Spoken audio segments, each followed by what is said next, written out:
श्री सीताराम।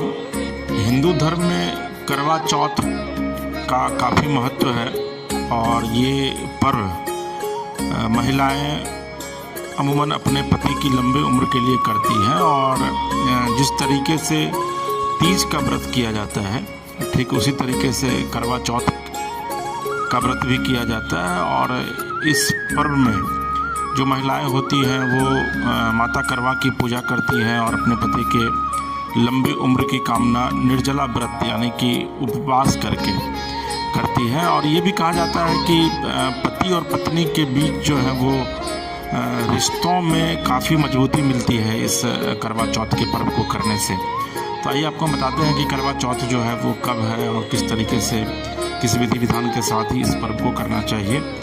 तो करवा चौथ जो है वो अमूमन कार्तिक मास में होता है और आपको ये पता है कि कार्तिक मास की शुरुआत जो है वो 17 तारीख से विधिवत हो चुकी है। तो कार्तिक मास के कृष्ण पक्ष की चतुर्थी तिथि को करवा चौथ मनाया जाता है, जो कि इस बार 20 अक्टूबर यानी कि रविवार के दिन जो है वो पड़ रहा है। तो 20 अक्टूबर रविवार को चूँकि कृष्ण पक्ष की चतुर्थी तिथि पड़ रही है, लिहाजा करवा चौथ का पर्व जो है वो इस दिन मनाया जाएगा। और जो सुहागन महिलाएं होती हैं वो निर्जला व्रत रख करके पति के लंबी आयु की कामना करने के लिए इस पर्व को करती हैं। इस पर्व में जो भी महिलाएं हैं वो 16 श्रृंगार करती हैं और भगवान शिव, माँ पार्वती, करवा माता, भगवान गणेश और चंद्रदेव यानी कि चंद्रमा की पूजा करती हैं। और इसके बाद करवा चौथ के व्रत के सभी नियमों का पालन कर माता करवा से अपने पति और परिवार के खुशहाली के लिए, तरक्की के लिए, उन्नति के लिए प्रार्थना करती हैं, कामना करती हैं। तो इस बार 20 अक्टूबर यानी कि रविवार को सुबह 6:40 से और चतुर्थी तिथि का जो समापन होता है वो 21 अक्टूबर सोमवार को सुबह 4:18 तक यानी कि लगभग 24 घंटे का ये निर्जला व्रत जो है वो किया जाएगा। और हालांकि जो इसका मुहूर्त है वो शाम के 5:40 से 7:02 तक है और इसमें केवल 1 घंटा 16 मिनट का जो है वो इस मुहूर्त में समय जो है वो महिलाओं को मिलेगा। और अलग अलग शहरों में जो है वो अलग अलग तरीके से, जैसे कि अगर राजधानी पटना की आप बात करें तो पटना में 7:30 पे है, दिल्ली की बात करें तो 7:56 पे है।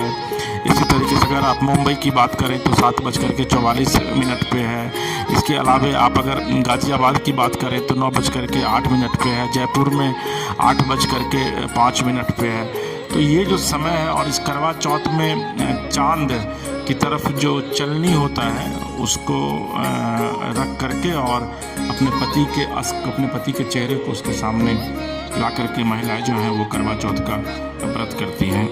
आइए आपको बताते हैं कि करवा चौथ व्रत की जो विधि है वो क्या है।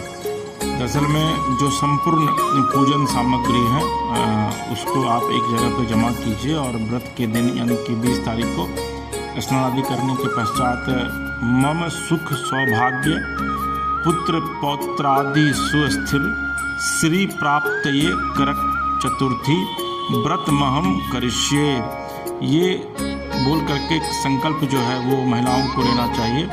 और इसके अलावा जो घर की जो दीवार हैं अगर आप कर सकती हैं तो दीवार पर गिरवे रंग से फलक बनाना है और उसमें पीसे हुए चावल के घोल से करवा माता का चित्र जो है उसको चित्रित करना है, उसको बनाना है और इसको वर कहा जाता है। और उसके बाद 8 पूरियों की अठावरी बनानी है, हलवा बनाना है, पक्के पकवान बनाना है।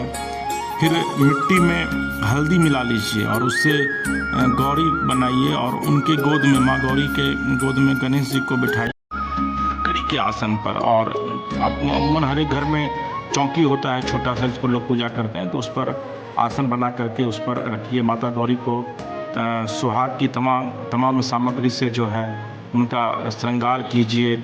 एक जल भरा हुआ लोटा अगर तांबे का मिल जाए तो बहुत ही अच्छा है, या फिर पीतल का भी, उसमें पूरा पानी भर के वहाँ रखिए। और इसके अलावा जो करवा माता का जो चित्र आप बना रही हैं उसमें गेहूँ और ढक्कन में शक्कर जो है वो उसका मिश्रण करें और उसके ऊपर दक्षिणा रखें। रोली से करवा पर स्वास्तिक बनवाएं।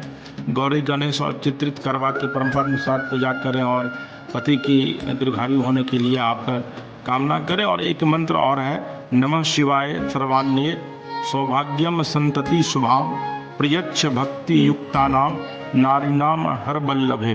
तो इस मंत्र का जो है वो आप जाप कर सकती हैं। इसके अलावा रात्रि में जो समय मैंने बताया अभी इसके पहले, उसमें चंद्रमा निकलने के बाद छलनी की ओट से आप उनको देखिए और अर्घ्य दीजिए। वहाँ पर चंद्रमा को अर्घ्य दीजिए और उसके बाद फिर पति से आशीर्वाद लीजिए, पति को भोजन कराइए और उसके बाद इस पर्व को जो है वो संपन्न कीजिए। तो ये पूजा की एक विधि है।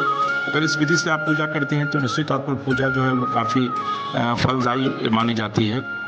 अब आइए आपको बताते हैं कि करवा चौथ की उत्पत्ति कहाँ से हुई। दरअसल में कहा जाता है कि जब पर्वत पर पांडव पुत्र अर्जुन तपस्या कर रहे थे और उनको वहीं पर रुकना पड़ा था और उसी समय पांडवों पर बहुत ही भारी संकट आ पड़ी थी और उसके बाद उससे चिंतित होकर द्रौपदी ने भगवान श्री कृष्ण का ध्यान किया था और उसके बाद भगवान कृष्ण के दर्शन होने पर पांडवों के कष्टों के निवारण के लिए द्रौपदी ने प्रभु श्री कृष्ण से पूछा था। तब कृष्ण बोले थे, हे द्रौपदी, मैं तुम्हारी चिंता एवं संकट का कारण जानता हूँ, लेकिन उसके लिए तुम्हें एक उपाय करना पड़ेगा जो कि कार्तिक माह की कृष्ण चतुर्थी को होगी और उस दिन पूरे तन मन धन से करवा चौथ का व्रत तुम्हें रखना पड़ेगा और उस व्रत में भगवान शिव, गणेश और पार्वती जी की उपासना करनी पड़ेगी, जिससे कि सारे कष्ट तुम्हारे और तुम्हारे पति के दूर हो जाएंगे और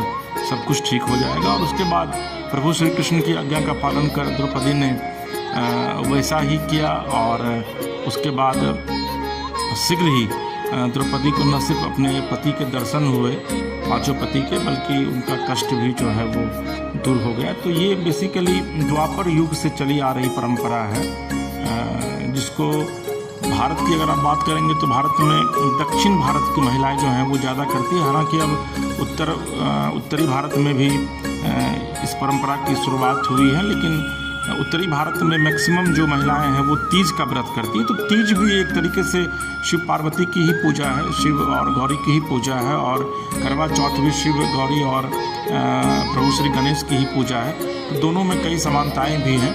तो इसलिए उत्तरी भारत में ज़्यादातर महिलाएं तीज करती हैं अपने पति के दीर्घायु, लंबी आयु के लिए, और दक्षिणी भारत में ज़्यादातर महिलाएं जो हैं वो करवा चौथ करती हैं। तो करवा चौथ की ये पूरी विधि थी। इस विधि से करवा चौथ कीजिए, निश्चित तौर पर प्रभु शिव, माँ पार्वती और गणपति की कृपा आपके पति और आपके साथ साथ आपके पूरे परिवार पर रहेगी। आपको अगर ये हमारा कार्यक्रम अच्छा लगा तो आप हमारे YouTube चैनल मानस कथा रामायण को सब्सक्राइब कीजिए, लाइक कीजिए, शेयर कीजिए। श्री